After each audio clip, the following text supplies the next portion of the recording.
नमस्कार, स्वागत है आपका हमारी खास पेशकश में और आपके साथ मैं हूं प्रश्न गौरी। छत्तीसगढ़ में कांग्रेस सरकार बनने के बाद किसी न किसी मुद्दे पर विवाद खड़ा हो रहा है। अब की बार पैनल लॉयर को लेकर बीजेपी और कांग्रेस आमने सामने है। शासन के महाधिवक्ता कनक तिवारी ने 28 फरवरी को 8 पैनल लॉयर नियुक्त किए थे। पैनल लॉयर में एक नाम बीजेपी के शरद मिश्रा का भी है।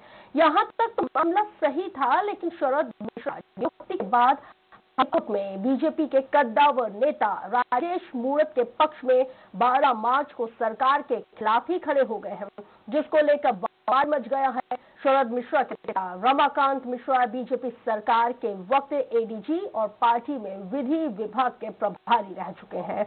रमाकांत मिश्रा पूर्व मंत्री राजेश मूणत का अंतागढ़ मामले में केस भी लड़ रहे हैं। वहीं भारतीय जनता पार्टी ने इस मामले को लेकर महाअधिवक्ता से सफाई मांगी है, जबकि कांग्रेसी नेता महाअधिवक्ता के फैसले पर हैरानी जता रहे हैं।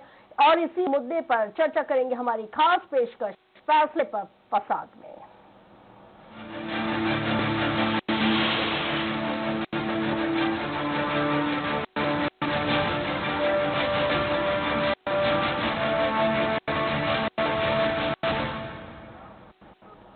आमतौर पर पैनल लॉयर की नियुक्ति कानून विभाग का सचिव करता है, लेकिन नियुक्ति महाधिवक्ता ने कर दी, जिस वजह से सवाल खड़े हो रहे हैं। पैनल में शामिल वकील शरद मिश्रा के हाईकोर्ट में सरकार के खिलाफ खड़े होने को लेकर सोशल मीडिया में खूब चर्चा हो रही है। पैनल लॉयर की नियुक्ति और केस लड़ने वाला दस्तावेज जमकर वायरल हो रहा है। कांग्रेस नेता दबी जुबान में बीजेपी नेता की नियुक्ति पर सवाल उठा रहे हैं। कांग्रेस के खेमे में चर्चा इस बात को लेकर है कि कैसे एक बीजेपी के नेता की नियुक्ति हो गई, जबकि राहुल गांधी और भूपेश बघेल ने आरएसएस के खिलाफ सीधा मोर्चा खोला हुआ है। शासकीय अधिवक्ता या शासकीय अधिवक्ता का जो पैनल होता है, यह महाधिवक्ता को तय करना रहता है और उसमें नियमतः कोई भी शासकीय अधिवक्ता शासन के खिलाफ पैरवी नहीं कर सकता है। किसी ने ऐसा किया है तो हमें पूरा भरोसा है कि महाधिवक्ता उसका संज्ञान लेंगे। तो वही महाधिवक्ता पैनल लॉयर्स नियुक्ति करने का अधिकार नहीं है। नियुक्ति का अधिकार विधि सचिव को है।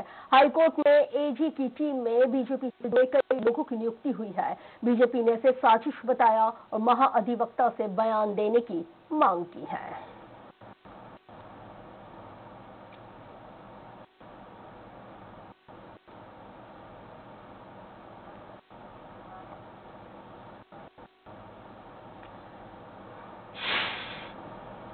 और इसी बेहद ही खास मुद्दे पर चर्चा करने के लिए हमारा रायपुर स्टूडियो में बेहद ही खास पैनल जुड़ गया है। चलिए तारुफ आपका करवाते हैं। नरेश गुप्ता जी जुड़ गए। गुप्ता जी, बहुत स्वागत है। बीजेपी नेता हैं हमारे खास कार्यक्रम में। राकेश गुप्ता हैं, कांग्रेस नेता हैं। राकेश जी, आपका भी बहुत स्वागत है। तो सबसे पहले मेरा सवाल दोनों से ही है और मैं चाहूंगी कि आप दोनों ही सवाल सुने और बारी बारी से इसका आंसर कीजिएगा। बीजेपी और संघ की पृष्ठभूमि से जुड़े शरद मिश्रा को हाईकोर्ट में सरकारी वकील बनाने के मायने आखिर क्या माने जाएं, और बीजेपी से जुड़े लोगों को पद का प्रलोभन देकर पार्टी में खींचने की क्या ये कोशिश की जा रही है, या संघ के लोगों की सरकार में घुसपैठ अब कांग्रेस में भी देखने को मिल रही है?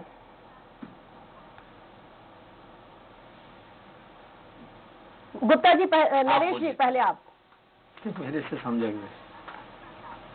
देखिए, बड़ा स्पष्ट बता देता हूँ, यह नियुक्ति आदेश कब मिला, कैसे मिला, और जिस शरद मिश्रा को नियुक्ति के संबंध में बात की जा रही है, उस शरद मिश्रा से कभी महानुभाव माननीय महाधिवक्ता जी ने कंसेंट लिया था, उनसे बात की थी?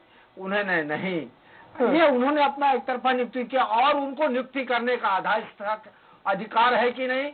यदि वो अधिकृत नहीं है तो किसी को अपमानित करने का यह कुंसित प्रयास है।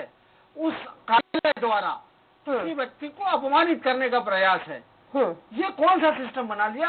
मैं आपकी नियुक्ति में आऊंगा कि नहीं, ये आप डिसाइड करेंगे कि वह व्यक्ति डिसाइड करेगा कि मैं आपकी नियुक्ति में आना चाहूंगा कि नहीं? और रहा सवाल किसी की नियुक्ति का, तो यह नियुक्ति करने से पहले उसका कंसेंट ले लेते बाबा, और वह है कि नहीं ये समझ लेते। और मैं समझता हूँ कि ये बवाल जरूर बचाया जा रहा है और कोई शरद मिश्रा होंगे जिनके नाम से नियुक्ति होगी। मेरा पूरा बयान उस विषय पर है, यदि Sharad Mishra son of ex deputy advocate general Ramakant Mishra, इस इशू को लेकर यदि वो है तब यह बयान मैं अपना दे रहा हूं। राकेश गुप्ता जी, देखिए, सबसे पहली बात तो ये कि जो आदेश है वो 28 फरवरी का है और 12 मार्च को शरद मिश्रा सरकार के खिलाफ खड़े हुए हैं। तो मुझे ऐसा लगता है कि इसमें विरोधाभास है। उनको या तो जानकारी होगी या फिर यह आदेश त्रुटिपूर्ण है या फिर तारीख में किसी प्रकार की गलती है। हालांकि मैं सरकार का हिस्सा नहीं हूं, लेकिन सामान्य समझ ये कहती है कि किसी प्रकार की गलती हुई है, उसको सुधारा जाना जरूरी है और समय रहते गलती सुधार ली जाएगी, मुझे ऐसी उम्मीद है।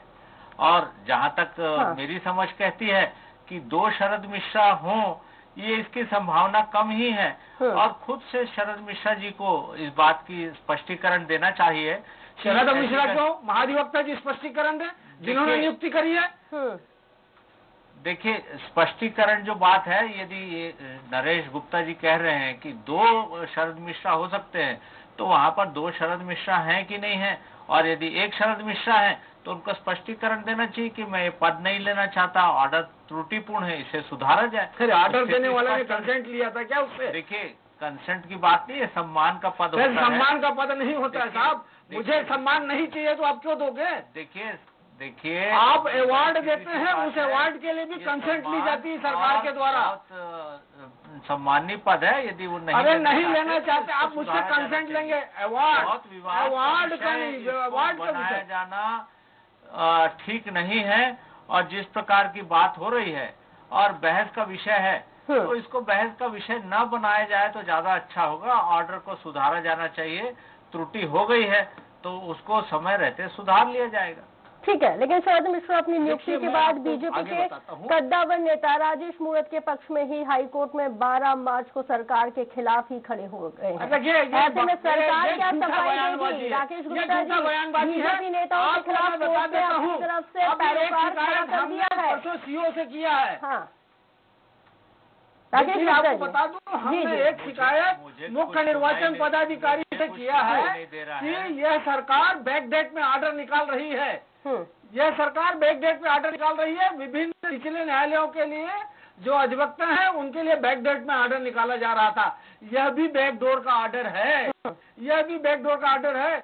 माननीय माननीय राजेश मूरत जी के केस में कब हुए, इस चीज का कोई आधार नहीं है। आपने बताइए 12 तारीख से बोलने से कुछ नहीं 28 से लेकर 12 तारीख तक यदि ये नियुक्ति थी, 28 से 12 तारीख तक नियुक्ति थी, तो पैनल के कितने लोगों को काम दिया गया?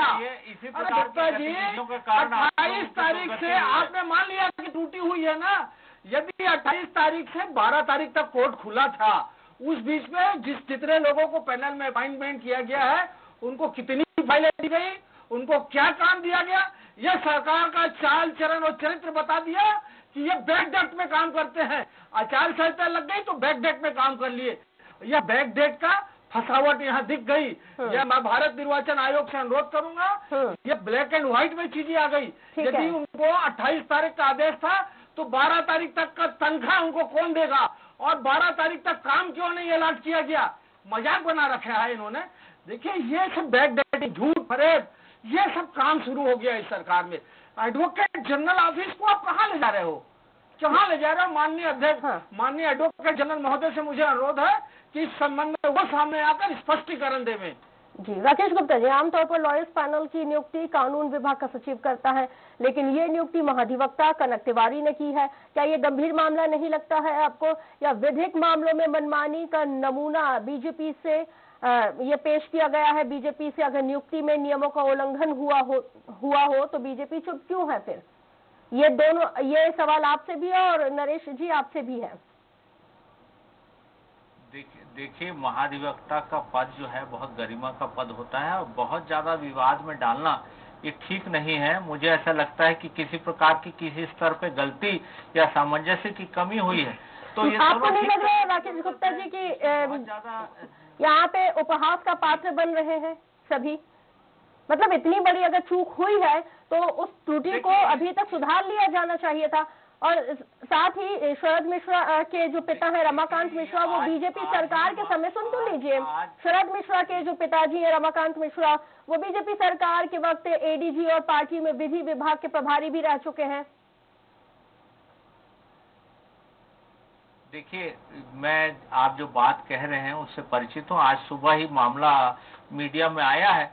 मुझे लगता है कि इसको बहुत जल्द से जल्द सुधार लिया जाएगा। इसमें बहुत ज्यादा बहस का विषय नहीं है और महाधिवक्ता का पद जो रहता है वो गरिमापूर्ण होता है और पार्टी के परे होता है और मुझे लगता है कि निष्पक्ष निर्णय होगा और त्रुटिपूर्ण है तो इसको सुधार लिया जाएगा।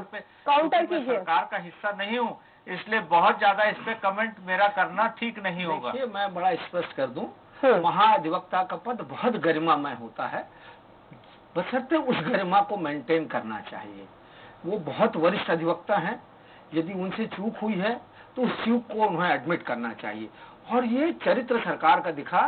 28 तारीख की डेट पे 12 तारीख को ऑर्डर है और किसी दूसरे एक जूनियर एडवोकेट्स को ह्यूमिलेट करने का प्रयास कर रहे हो क्योंकि वह व्यक्ति भारतीय जनता पार्टी से जुड़ा हुआ है। ये कौन सा चरित्र है किसी राजनीतिक दल का? और किसी वरिष्ठतम अधिवक्ता को शेल्टर ले रहा है। राजनीतिक दलों की बातें ये शेल्टर ले रहा है वरिष्ठतम अधिवक्ता का हिस्सा है प्रदेश और इसमें किसी एडवोकेट जनरल के साथ ही तो ज्यादा वो बहुत ही वरिष्ठतम अधिवक्ता है इस प्रदेश के। शेल्टर ले रहे हैं कोई राजनीतिक दल के लोग। ऐसा नहीं करना चाहिए। इस पर माननीय महाधिवक्ता जी सम्मुख आए और स्पष्ट कर दें और बड़ा क्लियर बात है। ठीक है नरेश गुप्ता जी, उसने अपना बीजेपी क्या इसमें नोटिस जारी कर घोर आरोप कि आपका अपॉइंटमेंट होने के बाद आपने सरकार के खिलाफ खड़े हो गए। ठीक है, मेरी खुली चुनौती है इस आपके मंच से, आपके इस मीडिया से कि कांग्रेस पार्टी ये प्रूव कर दे कि उनको 28 तारीख को अपॉइंटमेंट लेटर मिला था। ठीक है नरेश गुप्ता जी। और 28 से लेकर 12 के मध्य में कितने पैनल लॉयर कोर्ट में अपीयर हुए, ये बात प्रूव कर देगा सरकार के चाल चलन और चरित्र को। ठीक है नरेश गुप्ता जी, क्या बीजेपी नोटिस जारी करेगी? शरद मिश्रा लॉयर पैनल में भी शामिल हैं। शरद को ना तो सही उनके पिता रमाकांत मिश्रा से ही पूछ लीजिए जो बीजेपी सरकार के वक्त एडीजी और पार्टी में विधि विभाग के प्रभारी रह चुके हैं और पूर्व मंत्री राजेश मूणत का अंतागढ़ मामले में केस भी लड़ रहे हैं। क्या बीजेपी नोटिस जारी करेगी? बीजेपी क्यों नोटिस जारी करेगी? He is an advocate, he is an advocate, he is doing his profession। और यह ये बताएंगे ना, उन्होंने असाइनमेंट नहीं लिया। आप ये क्यों नहीं समझ रहे? उन्होंने असाइनमेंट एक्सेप्ट नहीं किया, उन्हें कोई चिट्ठी नहीं मिली। ये तो आप कह रहे हैं। खिलाफ कार्रवाई क्या बात होगी? आप उल्टा चोर कोतवाल को डांटे, ये क्या भारतीय जनता पार्टी उसे क्यों क्वेश्चन करेगी? Whether he has appeared on behalf of the government for a single minute और a second? No, not at all. Rakesh Gupta ji. जी देखिए, बहुत ज्यादा मामले को मीडिया में ले जाने की जरूरत इसलिए नहीं है क्योंकि ये बहुत निष्पक्ष और गरिमा का पद है। यदि त्रुटि है, क्या बात कर रहे हैं राकेश गुप्ता जी? जरा सी मीडिया में खबरें आने के बाद आप लोग भी केस लड़ने पहुंच जाते हैं। अब जब ये मैटर सामने आया तो आप कह रहे हैं कि मीडिया में ले जाने की जरूरत नहीं है। How can that possible? देखिए, मीडिया में आज सुबह ये खबर आई है, हो सकता है अब तक महाधिवक्ता कार्यालय से इसको सुधार लिया गया हो, वो खबर भी आ जाएगी। लेकिन बहुत ज्यादा विवाद का विषय न किसी के कैरियर को बनाने की जरूरत है, न ही इस प्रकार की नियुक्तियों को। आप कह रहे हैं हम मान लेते हैं कैरियर को बनाने की जरूरत नहीं है। किसी आदमी को स्टेट में रखकर उसको बदनाम करो तो वो उचित है। ये कैसी बात कर रहे हैं? ये गरिमा का पद है, उनको नहीं देना है उसे। आपने उसे आपने हमसे पूछा था क्या? हमसे पूछा था क्या? आपने हमें पूछा था? किसी न किसी रूप में कम्युनिकेशन हुआ होगा। कोई कम्युनिकेशन नहीं है, न और कोई जानता होगा। और इसको यदि नहीं स्वीकार करना है तो वो इस्तीफा लिख के दे दे, उसमें कोई बड़ी बात नहीं। उन्हें स्वीकार करने का है होता तो वो सरकार के खिलाफ खड़े नहीं होते। ठीक है, इतने सेंसिटिव केस पे यदि वो सरकार के खिलाफ खड़े हुए हैं तो ये महानुभाव जी को समझ लेना चाहिए था ये सरकार के साथ खड़े होने वाले व्यक्ति नहीं है। ये नियत कुछ और दिखती है। शरद मिश्रा के खिलाफ कुछ और नियत दिखती है।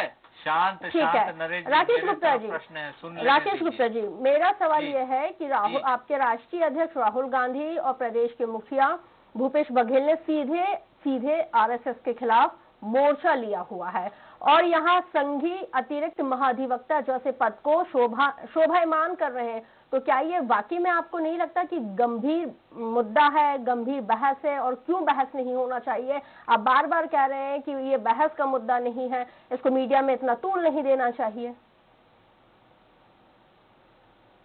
देखिए, मैं ऐसा समझता हूं कि पार्टी में विचारधारा की सेंध कम से कम कांग्रेस की विचारधारा में नहीं लग सकती है। माननीय कनक तिवारी जी एक सधे हुए कांग्रेस विचारक रहे हैं महाधिवक्ता का पद लेने से पहले, और इन चीजों को हम सब समझते हैं कि ये आरएसएस और उसका मुद्दा नहीं है। आरएसएस की विचारधारा जब इतने वर्षों में कांग्रेस में नहीं घुस पाई तो अब कैसे घुसेगी? तो हम लोग इस बात को बहुत संजीदगी से लेते हैं कि किसी प्रकार की दूषित विचारधारा का व्यक्ति हमारे कांग्रेस की विचारधारा में नहीं है, और हम सख्ती से इसका विरोध करते रहेंगे। ऑर्डर यदि त्रुटिपूर्ण है तो इसको वापस ले लिया जाएगा, इसमें कोई बहुत गंभीर बात मुझे नहीं दिखती है, और इसको समय रहते वापस लिया जाएगा, ऐसी मुझे उम्मीद है। ठीक है, आप उम्मीद कर रहे हैं। हालांकि नरेश, दूषित कार्य करने वाले राजनीतिक दल के लोग किसी विचारधारा को दूषित बोलते हैं? देखिए, मैंने नहीं, उन्होंने कहा है। आपने कहा है दूषित, आपके शब्दों में मैंने बोला, और हमारे दूषित विचारधारा, गांधी जी दूषित कृत्य करने वाले राजनीतिक दल के लोग किसी विचारधारा को दूषित बोलने से पहले 1000 बार सोचे। अपने गिरे बार में लोगों को झांकना चाहिए, लोग कहाँ से आए हैं और क्या है। पूरी संजीदगी से मानते हैं कि आरएसएस की विचारधारा के लोग कांग्रेस पार्टी में और कांग्रेस की विचारधारा में किसी भी प्रकार की सेंध लंबे प्रयास के बावजूद नहीं लगा पाएंगे। और इसका मतलब आपके एडवोकेट जनरल ने यह त्रुटि की, यह गलती की, जिसके लिए उन्हें माफी मांगना चाहिए। किसी व्यक्ति को अपॉइंट कर लो बिना कंसेंट के और उसे हटा दो, वह उसका अपमान नहीं है तो क्या है? यह किसी का अपमान नहीं है तो क्या है? मुझसे बगैर पूछे मुझे अपॉइंट कर दो। देखिए, ये भी हो सकता है, आपको हटा दे। ये भी हो सकता है कि खुद से महाधिवक्ता, उप महाधिवक्ता का पद मांगने गए हों हमारे महाधिवक्ता से। ऐसी बातें नहीं, आप ऐसा कुछ भी नहीं है, कोई बात नहीं मांगने गए हैं, ना बोलिए। अरे ऐसा कुछ भी नहीं है, हटा लिया जाएगा, मुझे ऐसी उम्मीद है। ठीक है नरेश गुप्ता जी, मेरा सवाल, आप तो बैक डेट पे ऑर्डर जारी किया, उसका स्पष्टीकरण दें। नरेश गुप्ता जी, अगर 28 तारीख का ऑर्डर है, 12 तारीख को बैक डेट का ऑर्डर है। 28 तारीख से लेकर 12 तारीख तक किसी भी पैनल लॉयर को एक भी काम नहीं दिया गया। इससे बड़ा प्रूफ क्या होगा? फिर पैनल लॉयर बनाया क्यों गया यदि आप उनको काम नहीं देना चाहते थे तो? अरे क्या सिस्टम! ये तो जो एडवोकेट्स के अपॉइंटमेंट को लेकर जो हमने बात करी थी ना, जो सीओ से शिकायत की, उस बात की आज पुष्टि हो गई कि यह सरकार बैक डेट से आर्डर निकालने की आदी है। और तो और जो ऑर्डर सेक्रेटरी को निकालना है वह महानुभाव जी निकालते हैं, और दुखद बात है। वाकई में नरेश गुप्ता जी, अगर नियुक्ति में नियमों का वाकई में उल्लंघन हुआ है तो भाई आप लोग चुप बैठे रहेंगे, या जिस तरह से ये जो मुद्दा है इसको आप लोग उठाएंगे ही उठाएंगे? तो क्यों ना आप लोग भी पहल करते हैं नोटिस जारी करने की? क्यों, अगर ये तमाम अनियमितताएं हो रही हैं तो एक बेहतर विपक्ष होने के नाते आप लोगों की भी रिस्पॉन्सिबिलिटीज बनती है आवाज उठाने की। फिर तो नहीं, हमने तो अब देखिए बहुत क्लियर शब्दों में बता देता हूँ, यह जो आवाज जो हमारे पास कल तक जानकारी थी, परसों हमने बैक डेटिंग के खिलाफ एक शिकायत की, और उस शिकायत को इस एजी ऑफिस से प्रूफ होता है कि सरकार इस नियत पे काम कर रही है। अब इसकी भी शिकायत की जाएगी। यदि आप सोचिए, यदि 28 तारीख को आदेश है, 28 तारीख का आदेश है और 12 तारीख तक किसी आदमी को एक काम नहीं मिला है, तो इसका क्या मतलब हुआ? ये बड़ा क्लियर दिखता है कि ये बैक डेट में निकाला गया आर्डर, और उस आर्डर का कम्युनिकेशन उन व्यक्तियों को नहीं हुआ है, तो फिर काहे को मजाक करते? ठीक है राकेश गुप्ता जी, कम्युनिकेशन गैप तो है ना यहाँ पे। नरेश गुप्ता जी कह रहे हैं कि अगर चलो ठीक है, जिस डेट में ये ऑर्डर निकला बैक डेट में नहीं निकाला गया है, अगर उसी डेट में ही निकाला गया है तो फिर इतना लंबा टाइम ड्यूरेशन क्यों हो गया? भाई उनको भी जानकारी होनी चाहिए थी। कहीं ना कहीं तो कम्युनिकेशन गैप है ना, उसको कैसे फिल करेंगे आप और कैसे प्रूव करेंगे? ऑथेंटिसिटी भी तो होनी चाहिए ना किसी चीज की। देखिए, अभी हम मामले के सारे पहलुओं को अभी हम लोग नहीं जान रहे हैं। हो सकता है कि दूसरे लोगों को इसकी सूचना दी गई हो, या जो केस अलॉटमेंट की बात नरेश गुप्ता जी कह रहे हो वो प्रक्रिया में हो, इनको यदि तुरंत काम चाहिए तो ऐसा हो सकता है महाधिवक्ता कार्यालय में इस चीज की प्रोसेस हो रही हो कि किस प्रकार के केसेस का बंटवारा किया जाए। और जहां तक त्रुटिपूर्ण ऑर्डर की बात है, हो सकता है कि इसमें कुछ गलत चीजें हुई हो तो सुधारने वाली बात है। इसमें मुझे नहीं लगता कि इसको बहुत ज्यादा जोर देने की जरूरत है। हम एज्यूम कर लेते हैं कि चलिए त्रुटिपूर्ण हो गया, लेकिन इस तरह की जो त्रुटियां हैं, इससे नहीं लगता कि वाकई में सरकार की छवि भी एक गलत बन रही है? चूंकि मैं सरकार का हिस्सा नहीं हूं, इसलिए बहुत ज्यादा इस पे कमेंट नहीं कर पाऊंगा। ठीक है, आप सरकार का हिस्सा नहीं है, लेकिन कांग्रेस पार्टी का तो हिस्सा है सर। तो मैं कह रहा हूं कि इसमें यदि त्रुटिपूर्ण है तो इसको वापस ले लिया जाएगा। पार्टी होने के नाते और सामान्य जन होने के नाते मैं इतना तो कह चुका हूं पहले। ठीक है, नरेश गुप्ता जी, वो कह रहे हैं। बड़ा मैंने तो साफ शब्दों में बता दिया, दो चीजें हैं। त्रुटि तो त्रुटि के साथ यह प्रूफ होता है कि बैकडेटिंग का ऑर्डर है, ठीक, या दूसरी नियत किसी व्यक्ति को कॉम्पिटेंट किसी लॉयर को उसके सिस्टम में प्रश्न चिन्ह लगाने का कुंसित प्रयास है, उसके प्रोफेशन को प्रश्न चिन्ह लगाने का कुंसित घृणित प्रयास है। ठीक, हालांकि गंभीर विषय है, और जिस तरह से भारतीय जनता पार्टी के जरिए ये आरोप लगाए जा रहे हैं, तो वाकई में नरेश गुप्ता जी एक बार सोचने की जरूरत महसूस हो जाती है कि कहीं वाकई में बैक डेट पे तो ये ऑर्डर नहीं निकाल दिया गया है, जिस तरह से बीजेपी का ये आरोप है। और अगर वाकई में त्रुटिवश हुआ है तो जल्द से जल्द इस तरह की जो गलतियां हैं, जो अनियमितताएं हैं, उनको सुधार लेना चाहिए, क्योंकि जो नैरेटिव जा रहा है जनता में, वो वाकई में एक नेगेटिव नैरेटिव जा रहा है। बहरहाल चर्चा में आप दोनों हमारे साथ शामिल हुए। नरेश गुप्ता जी, आपका भी बहुत शुक्रिया। राकेश गुप्ता जी, आपका भी बहुत शुक्रिया। तो छत्तीसगढ़ में कांग्रेस सरकार बनने के बाद किसी न किसी मुद्दे पर विवाद खड़ा हो ही रहा है, और अब की बार जो नया विवाद खड़ा हुआ है वो पैनल लॉयर को लेकर बीजेपी और कांग्रेस आमने सामने, क्योंकि शासन के महाधिवक्ता कनक तिवारी ने 28 फरवरी को 8 पैनल लॉयर नियुक्त किए थे। पैनल लॉयर में एक नाम बीजेपी के शरद मिश्रा का है, और यहीं से बवाल कटना शुरू हो गया। बहरहाल हमारी इस खास पेशकश में इतना ही। खबरें लगातार जारी हैं, बने रहिए स्वराज एक्सप्रेस के साथ।